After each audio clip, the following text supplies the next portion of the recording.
everyone, my name is Radha and today we are going to learn about objectives of accounting. So previous class में हमने accounting सीखा कि accounting क्या होता है. In this class we are going to learn about कि objective of accounting क्या होती हैं. तो first thing is which is the objective of accounting is asserting result. Asserting results means results देखना, result को compare करना and preparing PL account that compare income and expenditure. It's means कि हम PL account को prepare करते हैं और उसके इनकम एंड एक्सपेंडिचर्स को देखते हैं और साथ में हम कंपेयर करते हैं अपने प्रीवियस ईयर के PL अकाउंट को या बैलेंस शीट को या फाइनेंशियल स्टेटमेंट को with our present year of balance sheet and PL account etcetera. So we can know more about our business. Is it in profit और loss? Okay. Next point is asserting financial position. So balance sheet financial positions को देखने के लिए हम balance sheet prepare करते हैं, उसमें अपने एसेट्स एंड लायबिलिटीज़ को देखते हैं और कंपेयर करते हैं कि हमारे पास एसेट्स ज़्यादा हैं या हमारे पास लायबिलिटी ज़्यादा है. अगर एसेट्स ज़्यादा है तो इट्स मीन्स हमारा बिजनेस प्रॉफिट में है, हमारे बिजनेस की कंडीशन सही है. अगर लायबिलिटी साइड ज़्यादा है इट्स मीन्स कि हमारे पास क्रेडिटर्स ज़्यादा हैं, हमें लोगों को पे ज़्यादा करना है. इट्स मीन्स कि हमारा बिजनेस लॉस में चल रहा है और हमें उसको करेक्ट करने की कोशिश करनी चाहिए. करेक्ट करने के लिए रूल्स लाने चाहिए. Third is providing informations to different users.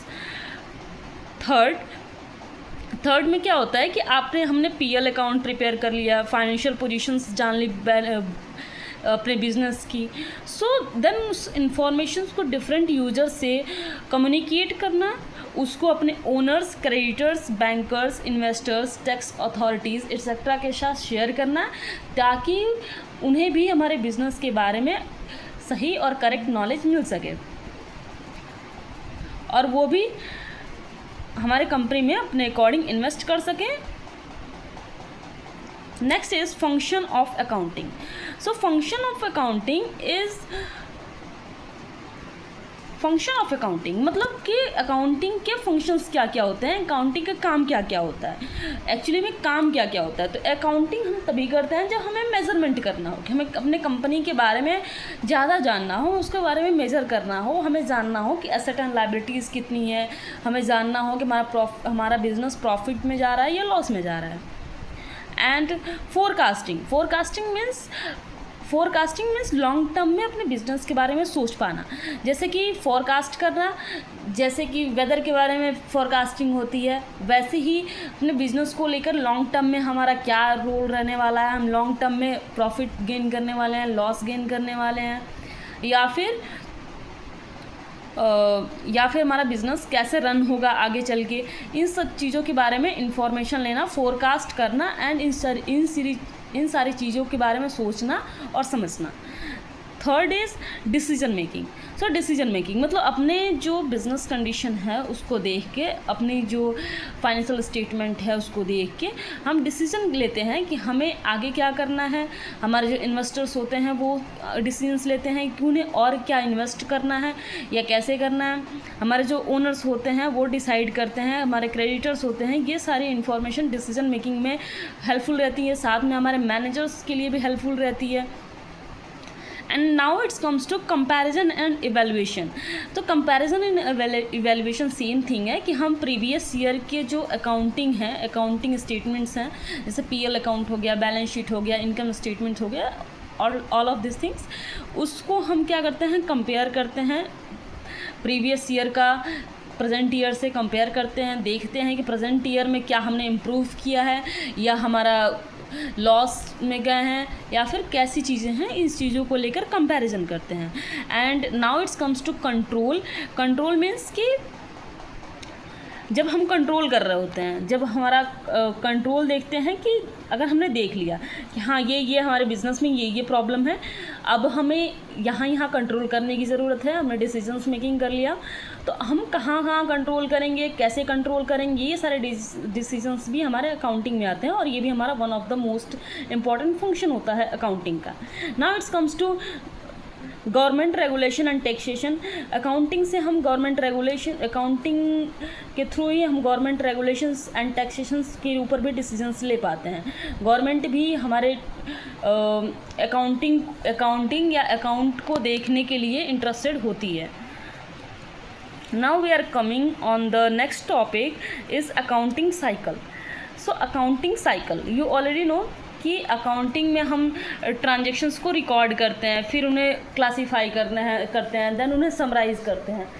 तो now we are going to learn about कि अकाउंटिंग साइकिल क्या होता है, हम कैसे करते हैं, क्या काम फर्स्ट पे करते हैं, क्या काम सेकेंड पे, क्या काम हम लास्ट में करते हैं। ये सारी चीज़ें अकाउंटिंग साइकिल में हम सीखेंगे, सारी चीज़ें लर्न करेंगे। So actually accounting cycle is basically start with recording of transactions. Recording of transactions कैसे होता है, तो हम रिकॉर्ड करते हैं ट्रांजेक्शन्स को in our subsidiary book. We start recording of our transactions from subsidiary books and then we go to the journal में हम जर्नल करते हैं क्रोनोलॉजिकली, मतलब date wise.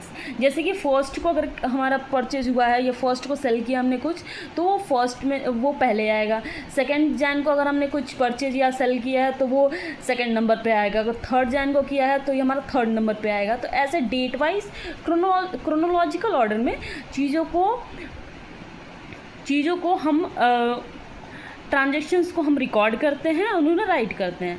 Thirds comes laser में हम क्या करते हैं, जर्नल में जो हमारे ट्रांजेक्शन्स थे जो पोस्ट किए गए थे उनको जर्नल में हम क्लासीफाइड करते हैं। जैसे कि जर्नल में हमारा एक अकाउंट बना है, सेल्स अकाउंट, एक परचेज अकाउंट, एक कैश अकाउंट, एक बना है कोई क्रेडिटर्स अकाउंट। सारे अलग अलग सारी एंट्रीज होती हैं ना, वो सेम प्लेस पे हुई होती हैं। तो हम जब लेज़र करते हैं तो लेज़र में क्या करते हैं कि सेल्स का अकाउंट अलग बनाएंगे, परचेज का अकाउंट अलग बनाएंगे, देन क्रेडिटर्स का अकाउंट बनाएंगे, कैश अकाउंट बनता है। तो सारी चीज़ों का अलग अलग अकाउंट बनेगा, that is called laser. Now comes from trial balance. Trial balance क्या होता है, तो ट्रायल बैलेंस में हम क्या करते हैं, जो लेज़र में हमने पोस्टिंग की है उसी का जो क्लोजिंग बैलेंस होता है, जो एंड अप, जैसे कि हमने ट्रायल बैलेंस बनाया, कैश अकाउंट बनाया, उसमें हमारा बैलेंस BD आ रहा है कुछ अमाउंट, तो वो हम अब लाके इसमें ट्रायल बैलेंस में अपना ट्रांसफ़र करेंगे और सबका क्लोजिंग बैलेंस, जैसे कि कैश अकाउंट हो गया, परचेज अकाउंट हो गया, सेल्स अकाउंट हो गया,